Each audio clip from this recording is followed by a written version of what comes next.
चालू केलेली शाळा, त्या शाळेची प्रतिकृती आणि महात्मा फुलेंचं वाङ्मय संबंध महाराष्ट्रभर फिरवण्याचं काम महात्मा फुले समता परिषदेचे अध्यक्ष छगनरावजी भुजबळ साहेब, कार्याध्यक्ष माजी खासदार समीरभाऊ भुजबळ यांच्या प्रेरणेने संबंध महाराष्ट्रभर हा रथ प्रत्येक तालुक्यात, प्रत्येक गावात गेला.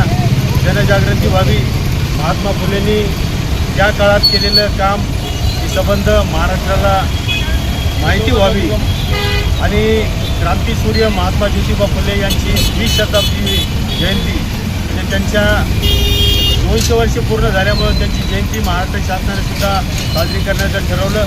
त्याचाच एक भाग म्हणून हा रथ संपूर्ण महाराष्ट्रात फिरला. आता मला वाटतं विदर्भ, मराठवाडा पूर्ण झाला. मराठवाड्याकडून पश्चिम महाराष्ट्राकडे हा रथ जाणार आहे. आज पाथरी, मानवत, पेडगाव आणि परभणी या ठिकाणी हा रथ आला. या रथाच्या माध्यमातून निश्चितच जनजागृती होईल.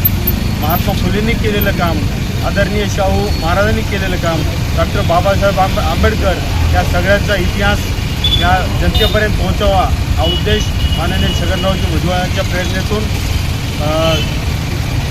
साकारलेला आहे. आणि या रथाच्या माध्यमातून मला वाटतं संबंध महाराष्ट्रावर फिरत असताना अतिशय उत्साहाचं वातावरण आहे. जल्लोषात या रथाचं स्वागत या जिल्ह्यातसुद्धा झालं, तसंच महाराष्ट्रात, विदर्भातसुद्धा झालं. मी सर्व फुलेप्रेमींना धन्यवाद देतो, त्यांचे आभार मानतो.